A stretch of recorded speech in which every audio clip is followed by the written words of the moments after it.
Hi, hello. Okay, so paano nga ba kumita sa Crosswave platform? Okay, so hi mga Crosswave. So gusto mo bang kumita online gamit ang videos mo? So sa video na ito, pag-uusapan natin kung paano kumita sa Crosswave platform at bibigyan kita ng mga practical na ideas para mag-start ka agad. Okay? So, we have, ano nga ba ang platform Crosswave?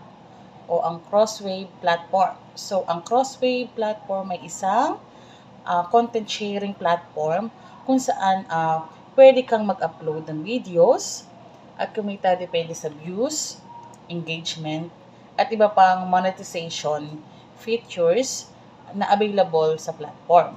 Okay.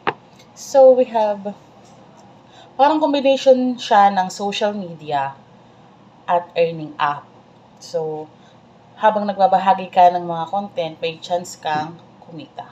So, we have paano kumita sa pag-upload ng mga videos. So, narito ang mga paraan. Okay. Number 1 is monetization per views. So, kapag mas maraming nanonood ng mga video mo, mas malaki yung potential ng earnings mo. So, kaya importante ang quality at consistency ng uploads. So, we have number 2 is engagement o engagement-based earnings. So, nandito yung likes, comments, at shares. So, malaking factor ito. Kaya kailangan mong hikayatin ang viewers na mag-engage sa content mo. So, next we have referral system. So, pag referral system naman is pwede ka rin kumita sa pag-invite ng ibang users gamit ang referral link mo. Okay? So, number 4 is live streaming kung available ka. Okay? So, mas malaki ang kita kapag nagla-live ka at may virtual gifts o tips mula sa viewers. So, we have may mga ideas para kumita sa video. Ito yung mga ideas. So, narito ang mga content ideas na pwede or patok. Number 1 is trending topics. So, gumawa ng video tungkol sa mga trending news, viral challenges, o hot issues. Okay? So, number 2 is we have educational content. Diba?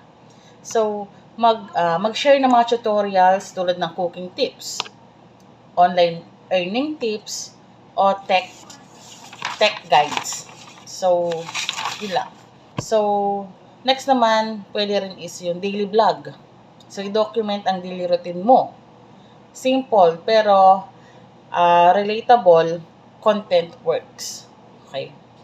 Relate siya. Dapat relate siya kung ano ginagawa mo everyday routine. So, we have, next is reaction videos. So, mag-react at viral videos o balita. Okay? So, number 5 is motivational or inspirational videos. Diyan yung may maraming tao ang naghahanap ng mga positive content araw-araw. Okay? So, next we have part 4. Ito yung tips para lumaki yung kita. So, ito yung mga tips niya. Katulad ng mag-upload consistently. Kahit 1 video per day, okay na. So, gumamit ng catchy lines or catchy titles. Tapos, gumawa ng mga eye-catching thumbnails. Then, gumamit ng mga relevant na mga hashtags. Pwede yun. Or, i-share ang video sa iba't ibang social media platform tulad ng Facebook, TikTok, or YouTube. Okay? So, ayun na, mga ka-Crosswave. So, hindi imposible ang kumita online. Kailangan lang may sipag, tiyaga, at tamang strategy. Okay? So, kung nagustuhan mo ang video na ito, don't forget to like and share at follow para sa marami pang tips tungkol sa online earnings. See you next video. Bye-bye!